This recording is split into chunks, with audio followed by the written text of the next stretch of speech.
Well, hey guys, Alexander now. I'm at XGIMI, Vice President of EMEA. I've been with XGIMI for the past 3 years, but we go way back, right? We used to work together while I was at Ring, responsible for the German-speaking region. We've always worked on some exciting projects strategically with our most important key accounts, but also just always fostered a relationship where we kind of pushed each other to improve our business, to grow the business together. And it's always been a great partnership, an open partnership in terms of communication, collaboration. So that's always something I gladly look back at.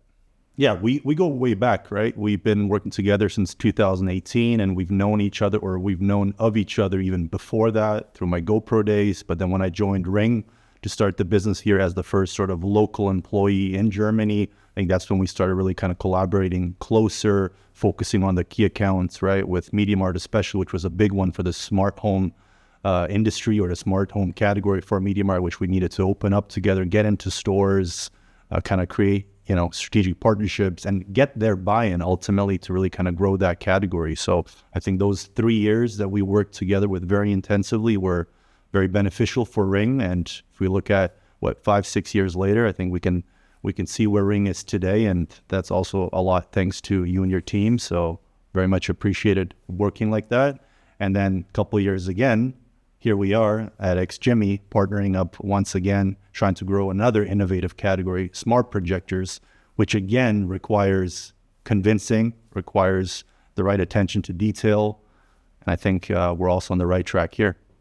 Yeah, I think if you look at the different key accounts that we worked with, it was really tough to get their buy-in. I think from our side as a brand, it was always talking about the vision, about where we want to go as a company, what consumer problems do we want to solve. You guys played a vital role here in the stores, right? You guys have very strong store relationships. You know the staff in the stores. I witnessed it myself. You know them by name. You have an open, very friendly relationship. And if I look at when we focused on, I think it was the top 120 stores when we created different plans of how do we want to increase sellout, how do we want to increase brand visibility in the stores, how do we want to improve product and brand education. I think when I look at those 120 stores that we focused on, we created a very detailed plan. It was on a store level, on a SKU level, on an accessory level, and we really kind of followed a very professional and strategic setup here, where I can definitely look back at the results and see that, hey, this actually improved our sellout by 3, 4, 5x. This also improved our brand reputation.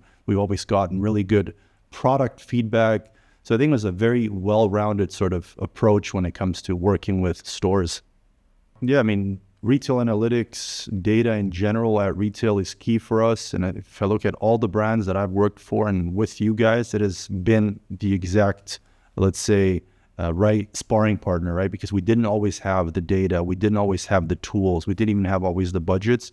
You guys were the ones always adding different layers, different insights, different angles that we just didn't look at. And I think if I look at store level data, if I look at market share data, if I look at how we grow month over month, that has helped us a lot, just because then we could create business cases. We could potentially also even get more budgets to drive more incremental volumes.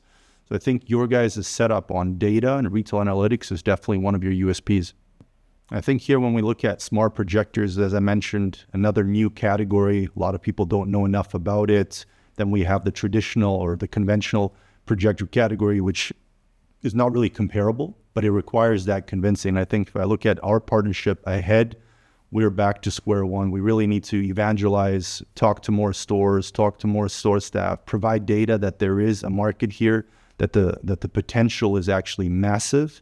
But we are at the beginning. It is the embryonic phase where we require, again, store level data. We require strong quarterly and yearly plans. We require strong in-store marketing plans. We require strong product training, brand training.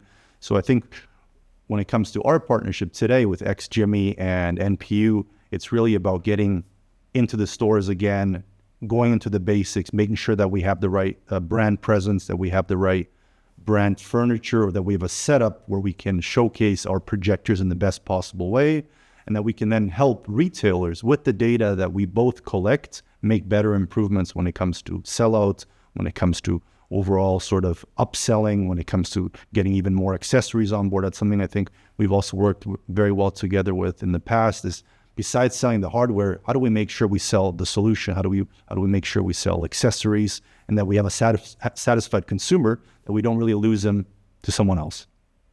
Yeah, I mean, if we look at retail overall or commerce globally, it is changing very quickly. And we've always been talking about it the last 10 years. What is going to happen with brick and mortar? What is going to happen with stores?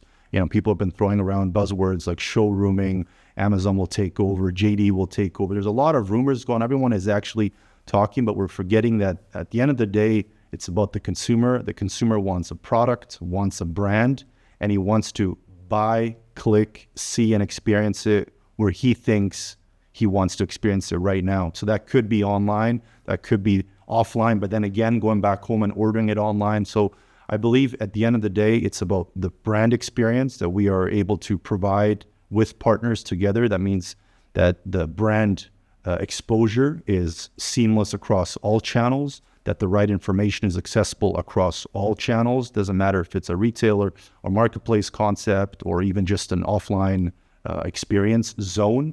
I think it's really important that we cover the major parts around the consumer journey and that the consumer sees the product at the end of the day physically. I still believe that the conversion is happening still on a physical front, especially if we look at smart projectors. But if we look at other innovative, less known brands or categories, the ultimate seriousness of a brand is how well are you covered? How well are you actually attracting the consumer to come and feel your product? Because if the consumer is at the point to want to test, feel, and kind of play with the product, you're actually very close to converting him. And I think that is, at the end of the day, the most important part is how do we make sure that he has all the tools to help him make that informed decision and then buy the product, but buy the product, again, where he wants to buy the product. Yeah, and if I look at you guys, I think about adapting, I think about innovating, and I think about pushing the boundaries. So I think you guys are always at the forefront of change. And I see you guys always part of that chain when it comes to AI.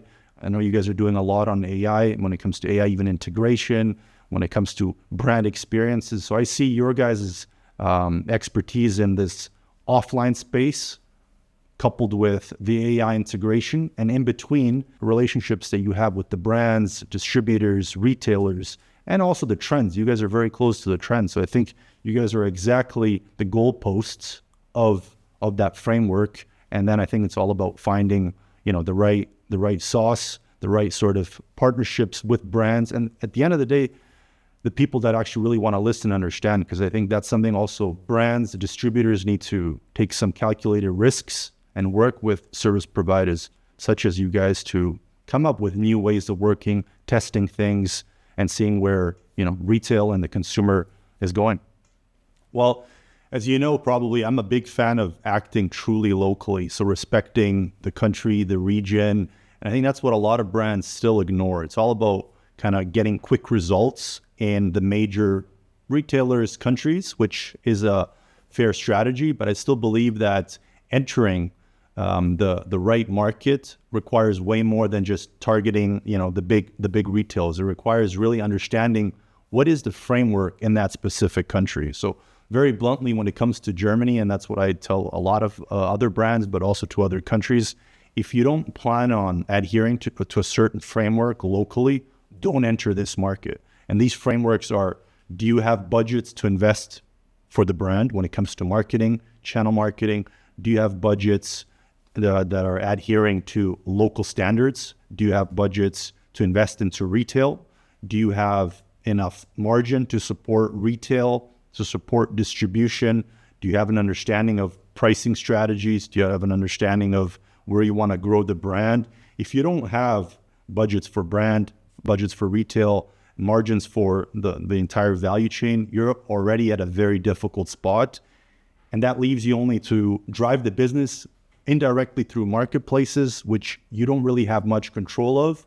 And I'm a big fan of partnering up with retailers, partnering up with local distributors or other service providers to really kind of crack the market, to understand what are the differences and how do we really execute those local differences in the best possible way. Yeah, if I look at NPU's teams, very international, very driven, dynamic, eager to learn. So I see the knowledge that you guys own and have when it comes to the analytics, when it comes to market insights, when it comes to retail knowledge, when it comes to collaboration with distributors, with retailers. So that's where I exactly see your guys' key benefit is you're actually really going into the country, trying to understand and make concrete recommendations, what is needed locally to succeed. So you're really kind of creating that recipe and laying that out for the brand to understand, is this sort of what we want to prepare and what we want to get into? And I think that's then that dialogue that we have with NPU is, okay,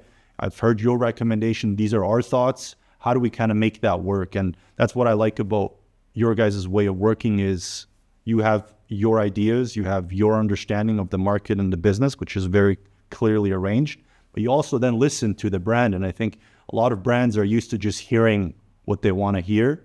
I'm a big fan of still challenging what I want to hear to also hear your expertise and what your guys' experiences are across the board when it comes to different channels, territories, or retailers.